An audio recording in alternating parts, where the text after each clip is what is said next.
Hey, what is up guys, you got Gypsy and I'm back here today with another Borderlands 3 build video. In today's video I'm going to be showcasing my Mayhem 4 Flak Rakk Grim Reaper build. This is a build that I'm pretty happy with. I've just come up with it today and I think you guys are going to like it. So I've done a lot of work with Rakks on my channel before. I've made videos, a few videos actually, on different Rakk builds and on how Rakk damage is calculated. So I'm pretty passionate about the action skill on Flak. I think it's a really fantastic skill and it's a really fun playstyle. With Mayhem 4, with the new anointments we have now on Mayhem 4, with the new patch that's come out recently, Rakk builds have become even more viable. So I was really excited to get into this and create a Rakk build for you guys. It's been really heavily requested in the comments, so yeah, I'm happy to be bringing it to you. Now when I started looking at Rakk builds for Mayhem 4, I did notice that the Rakk builds were especially squishy. They've always been kind of squishy, but especially so in Mayhem 4 with the high damage resistances that the enemies have and the high damage the enemies do, and the lack of pet taunting that you have with Gamma Burst builds. If you guys missed my Gamavore God Flak build, go and check that out. It's easily one of the most reliable builds you can run in Mayhem 4. It's fantastic DPS wise and sustainability wise.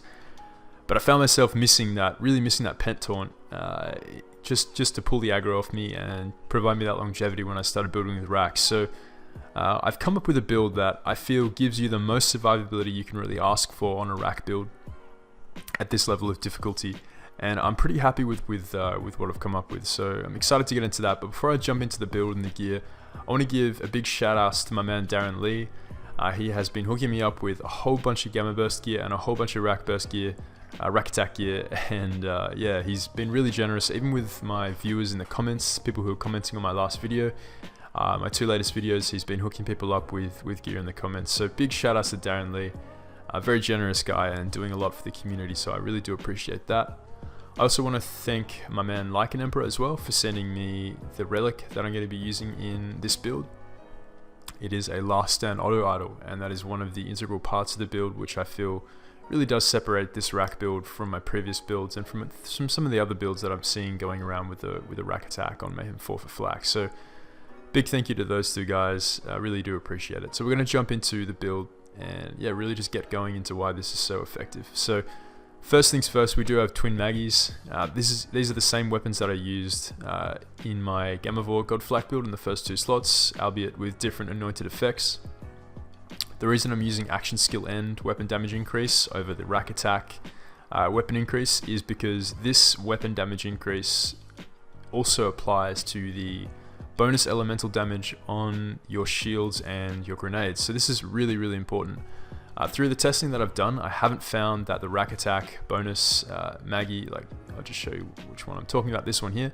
I haven't found that receives the same bonus damage on the elemental bonuses applied by the shields and the grenades that this version does. So this particular anointment, in my experience and my testing, seems to be the superior option. DPS wise, it's just insanely good. And yeah, the Maggie is easily the best meta pistol. I think most characters can use at this point in Borderlands 3. It's without a doubt the best weapon to use. And in terms of synergy with Flak, the way it synergizes with Megavore, head count, leaving a trace, it's a no-brainer. It's the pistol you're going to want to be using. And if you can find yourself an action skill and weapon damage increase, or even one of these Rakk attack increases, you will really bear a lot of fruit with this. It's going to be your best option in terms of pistols. I tend to switch up to this when I'm facing an anointed enemy, something like an anointed militant, anointed tink. Just for that bonus incendiary damage. You will be missing out on the kinetic damage that this deals on action skill end. You're going to be getting more of a kinetic buff, but on this version you're going to be getting higher incendiary damage. So this is going to deal more damage overall to most targets, but against flesh targets, like really bulky flesh targets like anointed enemies, you're going to find this does more fire damage, like about 25k or so more fire damage.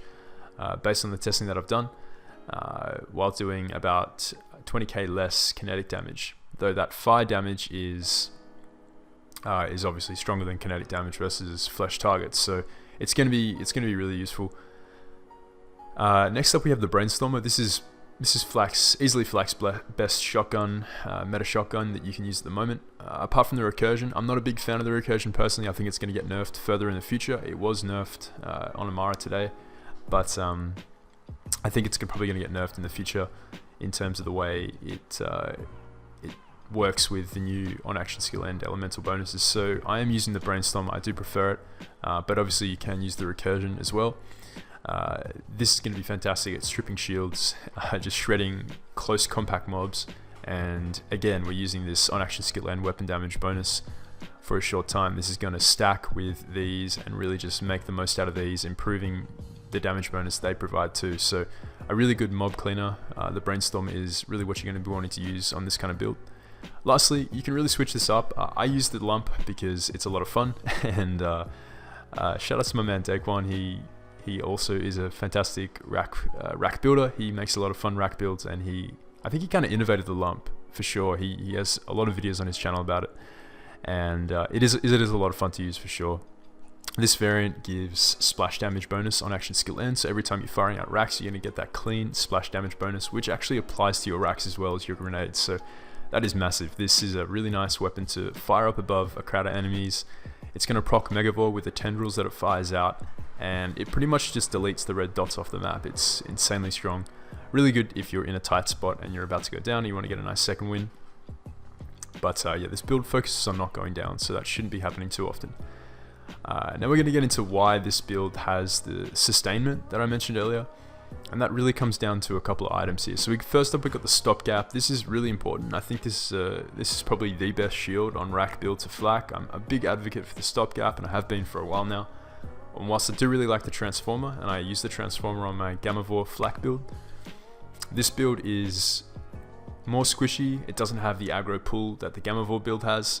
As a result, you're going to want to have that invulnerability phase for 5 seconds upon shield break. It's going to be really important. It's going to allow you to potentially trade damage with like a badass if you're firing off against him, or if you really need to get away. Say you're in the raid and you're playing solo and you need to duck around a corner to get your shields back to reload. Using this invulnerability phase for 5 seconds on shield break is pretty crucial. Now we're going to combine this with the Last Stand Auto Idle. This is really important. This is going to give us invulnerability when our health drops below 50%. So you're seeing a bit of a trend here. It's like we've got invulnerability on shield break and then invulnerability on health below 50%. This is really, really nice. It sort of allows you to health gate, and the reason that's gonna work so well is because we do have not only the auto idle effect of the relic, which is going to give us health back on kill, but we've also got the Falconer's Feast augment on Rakk attack, so we're going to get health back whenever our Rakks damage an enemy. And because we're using the new flak class mod, the Rakk pack class mod, your Rakks are actually going to be splitting into 2 every time they hit an enemy. So we're using this in conjunction with the Flock and Load augment, which is going to provide us 2 additional Rakks. That's going to make for all kinds of Rakks spitting out, healing us with Falconer's Feast. And that is going to assist us in getting back above this 50% health, back to full health to reproc the Last Stand. We do have Guardian ranks fixed, which is massive. This just makes this build even more potent. And the reason why this is so important is because we have skills like Hollow Point, improving our DPS, creating an explosion when enemies are killed by a crit. We're going to be dealing crits all the time. Enemies are going to be dying by crits, so that's really useful. We have Overkill, which is really huge. Overkill is a really important skill that we were really missing. But Dead Man's Hand, this is really clutch. Everyone was missing not being able to aim down sights and fight for your life, so now we have that back. It's very easy to get out of fight for your life if you do happen to go down, despite the sustainability of the build. But now here we go, Shield Reboot. Killing an enemy triggers shield regen. This is really, really nice to have. And it's going to synergize well with the stopgap, because to reproc the stopgap's invulnerability phase, your shield has to go back up to full. So the quicker you can kill enemies after your shield breaks, the quicker your stopgap can start recharging, and that's going to be really useful for providing you with more longevity in big mob situations. We've also got improving your shield recharge delay based on missing health. So if you happen to go down below 50%, you're going to be at low health, but you're still going to be alive thanks to the Last Stand ability. Your shield regen is going to be increasing quite quickly because of that. So there's a lot of synergy in terms of the survivability of the build, and the DPS of the build is insane. So we've got You see here we've got the Jacob's God Roll on the Rakk pack, and I'm actually going to be giving away 3 of these to any of you guys who comment in the pinned comment below.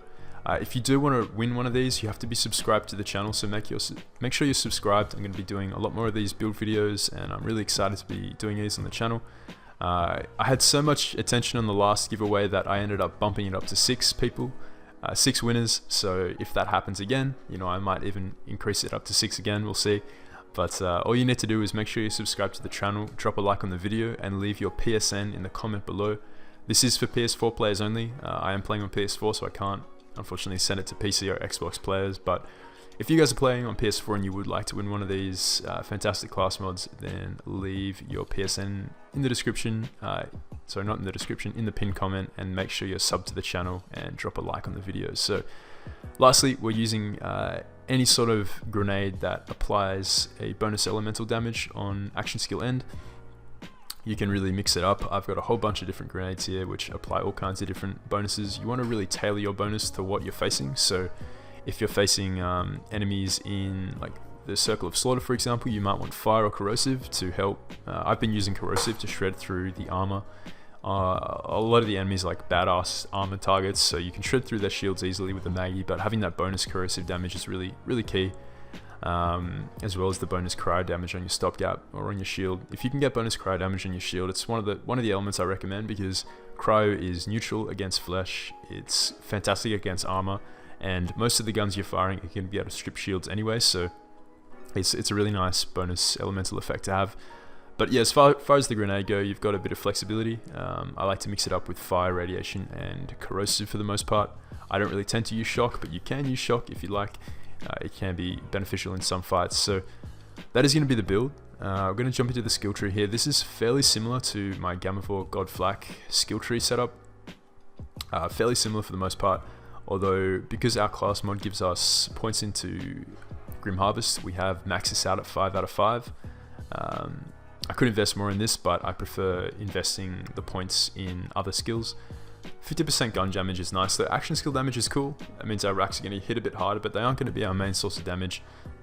Pet damage is a little bonus there, but yeah, mainly we're getting down this tree, we're investing in the hunter skills like Interplanetary Stalker. Hunter's Eye is useful, especially in the raid, that nice 30% damage against robots. Head count, you don't want to max this out with Rakk builds at this point in time, because it is bugged. It seems to, if you proc too many head counts, it can actually reset your cooldown, so you want to be careful with that. You don't want to cause that bug to proc too many times, so you don't really want to max this out if possible. Big game, most dangerous game, obviously critical for flak mobbing. And then just improving your crit damage and picking up Megavore is really important. I've tested this build with and without Megavore. I tested going into my old favorite tree, the Stalker tree, and foregoing Megavore, but the Maggie really flourishes with Megavore spec'd into, so you're really going to want to spec into that. Now we're going to jump into the Master Tree here. This is very similar to my Gamavore build.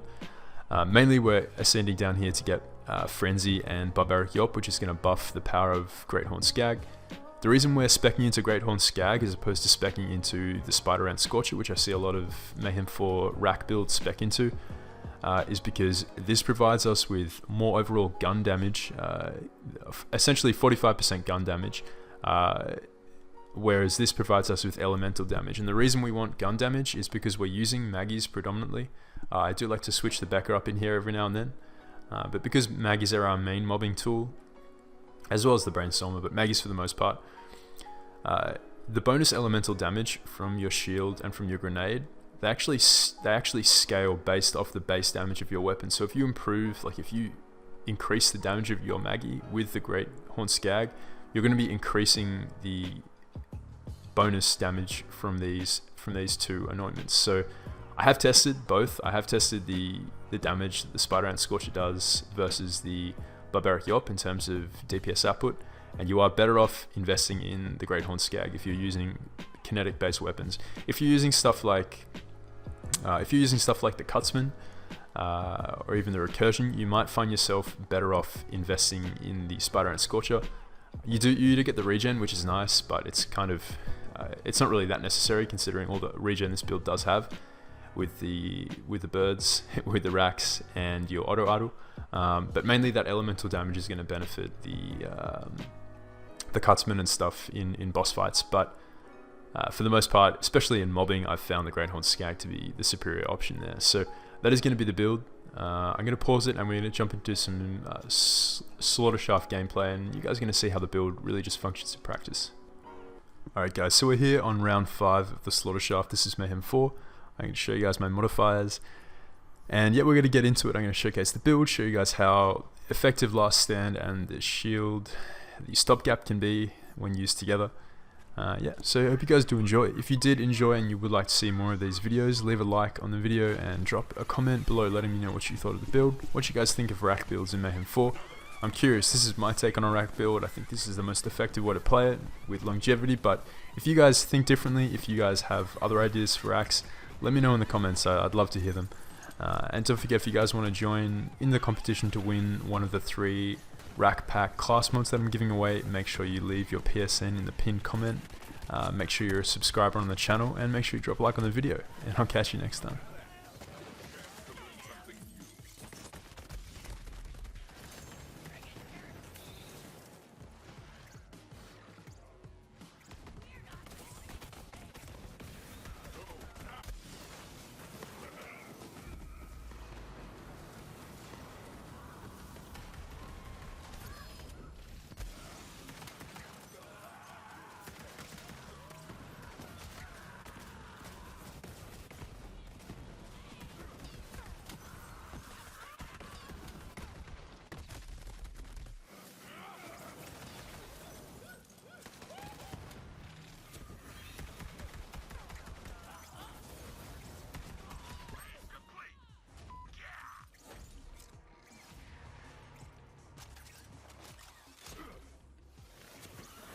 Let the hunt take you.